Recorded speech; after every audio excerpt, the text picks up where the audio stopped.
Assalamualaikum warahmatullahi wabarakatuh. Perkenalkan, nama saya Nazira Najwa Alia dari kelas AK21A. Di sini saya ingin memenuhi mata kuliah Matematika Bisnis untuk prasyarat UAS. Dan saya akan menjelaskan materi soal nomor 1. Di sini dijelaskan soalnya fungsi permintaan terhadap sejenis barang adalah QD sama dengan P9 min P pangkat 2. Ditanyakan A. Hitunglah elastisitas permintaan barang tersebut pada tingkat harga 3 per unit dan tentukanlah pula sifat keelastisitasannya pada kondisi itu. B. Berikanlah makna dari nilai elastisitas pada butir A. C. Bila harga turun 2%, tentukanlah elastisitas busurnya. Jawabannya A. Elastisitas permintaan pada tingkat harga 3 per unit. Diketahui QD-nya 49 min P pangkat 2, fungsi permintaannya. Nah, ini udah diketahui dan kemudian rumusnya adalah QD sama dengan 49 min P pangkat 2 DQD per DP sama dengan min 2P. Ini udah diketahui P-nya sama dengan 3. Maka QD sama dengan per 9 min 3 pangkat 2 sama dengan per 9 min 9 sama dengan 40. Pertama, kenapa bisa begitu? Ngitung QD-nya dulu, fungsi permintaannya. Hasilnya tuh min 2P. Nah, P-nya udah diketahui nih, 3. Nah, terus tinggal disubstitusikan. 49 dikurangin P-nya kan diubah menjadi 3. Jadi 49 min 3 pangkat 2 sama dengan 49 dikurangin 9, hasilnya 40. Nah, kalau udah diketahui, tinggal ditulis. Maka elastisitas permintaan pada titik 3,40. Nah, tinggal ditulis. Ini adalah P-nya 3 dan Q-nya adalah 40. Nah, ini mu D sama dengan P per QD dikali DQD per DP sama dengan 3 per 40 dikali min 2P. Nah, hasilnya tinggal disubstitusikan saja. Kan sudah diketahui QQ-nya apa. Nah, min 6P per 40 sama dengan min 6 dikali 3 per 40. Dan hasilnya adalah min 0,45. Nah, bisa diketahui bahwa elastisitas di atas, permintaan di atas yaitu terhadap barang tersebut pada tingkat harga 3 per unit sama dengan 0,45. Oleh karena mu D sama dengan 0,45 kurang dari 1. Maka, sifat atas permintaan barang tersebut adalah tidak elastisitas atau disebut inelastis.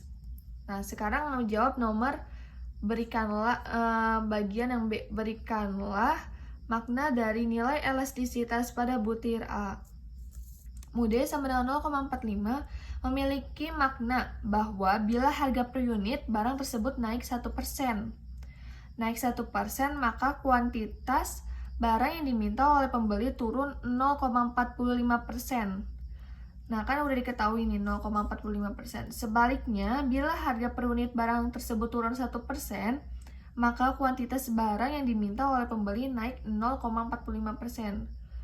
Dengan begitu, bila harga per unit barang tersebut naik 100%, maka kuantitas barang yang diminta oleh pembeli turun 45%.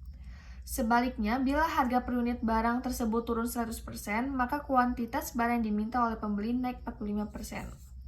Nah, berikanlah makna dari nilai elastisitas sudah terjawab, maka kuantitas barang yang diminta oleh pembeli naik 45%.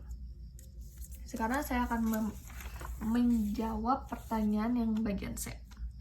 Pertanyaannya yaitu, bila harga turun 2%, tentukanlah elastisitas busurnya. Elastisitas busur permintaan.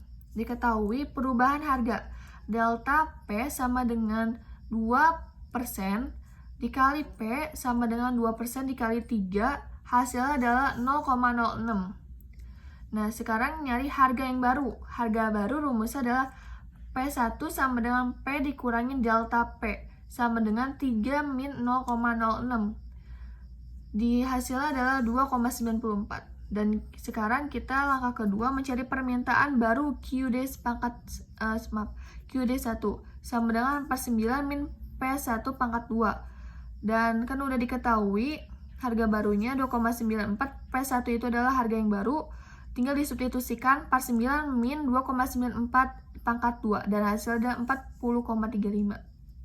Langkah ketiga, mencari perubahan permintaan delta QD sama dengan QD1 min QD. Dan sudah diketahui permintaan barunya itu QD1-nya adalah 40,35, dapat dari sini. Min 40 sama dengan 0,35. Dan langkah terakhir, perubahan permintaan relatif yaitu theta QD per QD. 0,35 sudah diketahui dapat dari perubahan permintaan. Nah, tinggal disubstitusikan saja sama dengan 0,35 per 40. Kesimpulannya yaitu jadi elastisitas busur permintaannya adalah mu D sama dengan theta Q per Q per dibagi theta P per P sama dengan 0,35 per 40 dibagi min 2% sama dengan min 0,44 hasilnya. Karena 2% min 2% dari mana? Itu terdapat dari soal. Bila harga turun 2%, tentukan elastisitas busurnya. Dan hasilnya yaitu min 0,44. Sekian dari saya, terima kasih.